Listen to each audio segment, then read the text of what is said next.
Your good deeds, the kindness you offer, and the love and goodwill you send out will return to you manifold in various ways. Joseph Murphy. He is one of those difficult boss in every workplace. He does everything he wants just because he is related to the CEO. To save the silently enduring subordinates, I decided to stand up, but from the next day, I became the target of harassment.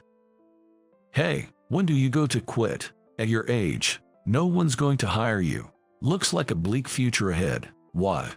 You'll become homeless if you get fired. When I defended my subordinate, she took a certain action. Her true identity is: my name is Ryan. I turned 43 this year. My job is neither good nor bad. I work in the HR department of a company and have been promoted to manager. Considering my age, it's a late promotion, but I find my job fulfilling and have no particular complaints. Except for one thing. My only problem is my boss, Alexander. He's a so-called figurehead manager who got in for connections. Arrogant and haughty, he doesn't do much work. He claims others' achievements as his own and blames his failures on his subordinates. As a manager, he should be handling a lot of responsibilities, including managing subordinates and complex tasks. But Alexander never does the troublesome tasks himself, always finding plausible reasons to dump them on someone else. Even during busy periods, he doesn't care. When there's trouble, he's the first to leave. Such a boss can't possibly earn the trust of his subordinates, and he's disliked by everyone. Once, a female employee in our department went on maternity leave, and due to the timing, we couldn't recruit new staff in time and had to hire a contract worker. Then, a young woman called Yvonne joined us. She was articulate, asked questions and took notes when she didn't understand something. When she had free time, she would actively help others, and we all talked about how great it was to have her. But the problem, as always, was Alexander. He who casually practiced sexism, dumped all the menial tasks on Yvonne. Making copies, serving tea, organizing supplies, tasks that weren't part of her contract. When I voiced my concerns, Alexander said, "Don't talk back to me. She should be grateful to be employed as a contract worker. Women are just meant to handle the menial tasks. Get back to work if you've understood." Yvonne shook her head and stopped me from arguing. "It's okay, I'm fine. I'll do my best in everything," she said with a smile, and indeed worked hard. I wondered how she could be so dedicated, and it seemed everyone else felt the same. One day, I happened to see female employees chatting in the break room. "Yvonne, I'm really sorry about our terrible boss, Alexander. If it gets too hard, feel free to take a break. Ryan understands these things well." "No, it's fine. Everyone is so kind to me. I enjoy working here. I see this as a challenge. Just because there's one unpleasant person doesn't mean I want to leave all the kind people here. I've even started to find fulfillment in my work." Seeing Yvonne laugh and strike a victory pose made me feel a bit ashamed. Honestly, I was so fed up with Alexander that I even thought about quitting the company, but seeing her, I felt motivated to persevere a little longer here. Making the workplace enjoyable for young people like Yvonne is also a duty of us older folks. I felt a bit more positive. Things were peaceful for a while, but one day, when I returned from an errand, I heard a familiar yelling. Alexander is on a rampage again." Entering the department, I realized Yvonne was the target this time. "How could you make such a mistake? Are you stupid? Just a contract worker after all. Can't you take responsibility for your work?" The usual character assassination. Listening further, it became clear that the mistake wasn't Yvonne's fault at all. It was clearly a result of Alexander's wrong instructions. The mistake was related to the job postings for new hires for the next fiscal year, which contained errors in the number of positions and the monthly salary. Though it was a minor error in just 2 places, it could lead to significant losses. To correct the already published job postings, we would have to request it all over again. Meaning, we'd have to pay double the fee, and even if we got a discount, it would be minimal. Moreover, we would have to re-explain to those who applied based on the initial job posting. Do you think we'd pay a new hire a monthly salary of $4,000 for 3 positions? What's that about? I said only 2. But the voice recorder clearly has you saying to recruit 3 people with a monthly salary of $4,000, Alexander. Yvonne stood her ground. She had been using a voice recorder as a precaution against Alexander, who often changed his statements. That's her smart move. I thought this would force Alexander to admit his mistake. But I was too optimistic. Voice recorder, are you kidding me? That doesn't erase your mistake. I do like this. Cunning woman. Alexander forcefully took the voice recorder from Yvonne and smashed it on the floor. Then, he continued to berate her with nonsensical insults. No one could stop him. Even though it was clear Alexander was at fault, he was hired through nepotism. Besides, he's closely related to President Anderson, so complaining about his tyranny would only lead to our own dismissal. All we could do was silently endure the storm and comfort our battered colleagues. In these times, finding a new job isn't easy, and everyone has their own reasons for working. Even if we wanted to defend someone, we couldn't. That's how it had always been. I've seen many subordinates and colleagues leave because they couldn't bear it anymore. But I had reached my limit. Seeing Yvonne biting her lip, looking down, holding back her tears, I was fed up with making her go through such pain. This is enough. You're the one at fault. It's your mistake. Do you think yelling and pushing the blame onto your subordinates solves everything? As a supervisor, you should naturally take responsibility for your subordinates' mistakes.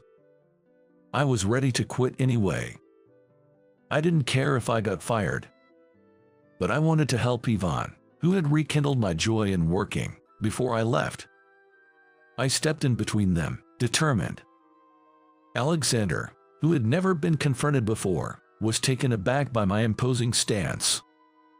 What you're doing is blatant gender discrimination, and as the HR manager, your oppressive attitude is shameful. Have some dignity. I said it. I finally said what I wanted to say. Let whatever happens, happen. Without flinching, I spoke my mind, and Alexander, looking for support, found everyone averting their eyes. Times like these reveal the lack of personal connections. Silently, Alexander grabbed his bag and stormed out with heavy footsteps. I'm sorry I couldn't defend you sooner, Yvonne. It wasn't your mistake. As I spoke to her, Yvonne, perhaps feeling relieved, began to cry softly. An older female employee quickly came over to console her. After some commotion in the department, I went around encouraging everyone to get back to work, and gradually, we all returned to our normal routines. As expected, the harassment began the next day. Important communications were not shared with me.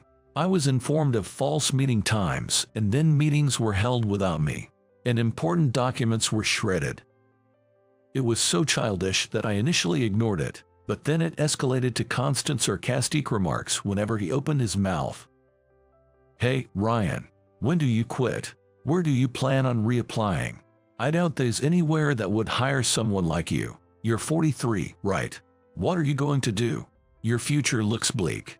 Going to become homeless if you get fired. He would nag and nag, whispering in my ear. If I didn't react, he would yell at me for ignoring him. It was truly persistent. He called my work cell phone frequently at night, and if I didn't call back, he would become furious. And when I did call back, he wouldn't answer. And he called me at times when people would normally be sleeping, showing his childishness. Then, he started piling on twice the amount of work, resulting in me having to work overtime until the early hours. every single day. The workload was so immense that I had to work on weekends just to keep up. I became chronically sleep-deprived and was constantly battling drowsiness. Then, one day, I finally made a mistake. Perhaps it was the drowsiness that impaired my ability to make sound judgments. I completely forgot the deadline for documents that needed to be settled, causing inconvenience to the other party. Alexander was thrilled to use this as an opportunity to criticize me publicly. And for that trivial mistake, I was demoted. I had been working with a bring-it-on attitude, but my spirit finally broke. Was there any reason to continue working hard in this company where such tyranny was allowed just because he was related to President Anderson? Even if I worked hard at the place I was demoted to, there was likely no chance of returning to the main office. It was just a matter of time. I convinced myself of this and resigned on my own terms. I felt a bit down, as if I had let Alexander win, but after a few days of good sleep, I started to feel indifferent. While doing some long overdue housework and watching TV, I heard the familiar name of the company I used to work for. Curious, I looked at the screen and saw the news that my former company had been acquired by a major corporation. I hadn't heard any rumors about it. I was honestly surprised. However, there was something even more surprising. For a moment, on the screen next to the acquiring company's president, Yvonne was sitting. It was just a moment, but I thought it was her. It could have been a mistake, but, well, it doesn't concern me anymore, and I went back to cleaning. One day, I received a call on my cell phone. It was from my former company. "Hello, is this Ryan?" "Yes, this is Ryan. How can I help you?" I had already completed all the paperwork for my resignation, so I wondered what they could possibly want now. "It's me, Yvonne. Have you found a new job yet?" "Yvonne. No, I was thinking of taking it easy for a while. Haven't started looking yet." "That's great," Yvonne exclaimed happily over the phone. "If it's okay with you, would you consider coming back?" Well, that's a tough decision, but why is Yvonne asking this? It was strange that a contract employee like her, and right after the company had been acquired, would call back an employee who had been forced out. When I asked her why, her answer was astonishing. Yvonne was the daughter of the president of the company that had acquired us. Though she was cherished since she was young, she had a strong sense of independence, so she disliked being seen as riding on her parents' coattails and chose to work at a company completely unaffected by her parents' influence. However, unbeknownst to her, her father had been advancing the acquisition, and she ended up working for her parents' company after all. After the acquisition, she became a regular employee, and since it had become her parents' company anyway, she decided to use her influence just this once and went directly to negotiate with her father, President Richardson. She expressed a desire to repay the favor to me and to work under me once again. "I've always wanted to handle things on my own. I couldn't help you when Alexander was harassing you because of me. I regret that. It might be too late, but would you work with me again? I appreciate the offer, but I'm disliked by Alexander. I might end up causing trouble for you again." When I declined, she chuckled on the phone. "Alexander, he's no longer with us. My father wanted to improve the company's atmosphere and quickly demoted him. Since Alexander hardly did any real work, his transition was swift and he was soon gone. Then, I might take you up on your offer. I'll be returning, but I'll work hard. Will you hire me again, Miss Yvonne, the president's daughter?" Yvonne, with a voice tinged with anger saying please, stop it, seemed slightly pleased. The rehiring process moved quickly, or rather, my resignation was as if it never happened, and the few days I was gone were considered paid leave. "Welcome back, Ryan. We've been waiting for you. We're sorry we couldn't do anything for you, even though you always protected us."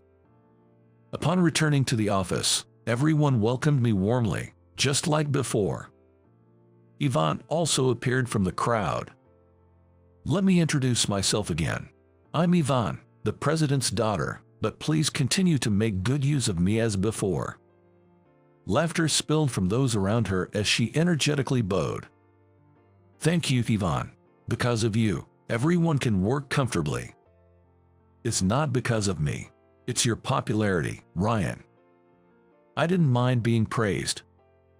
I vowed to make the most of this opportunity and work even harder for the sake of my supportive subordinates. And there was another pleasant surprise.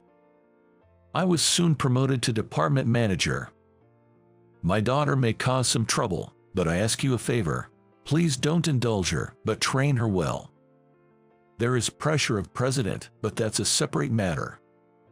I have no intention of giving Yvonne special treatment. My only goal is to ensure that everyone can work happily. Your good deeds, the kindness you offer, and the love and goodwill you send out will indeed return to you manifold in various ways. Joseph Murphy.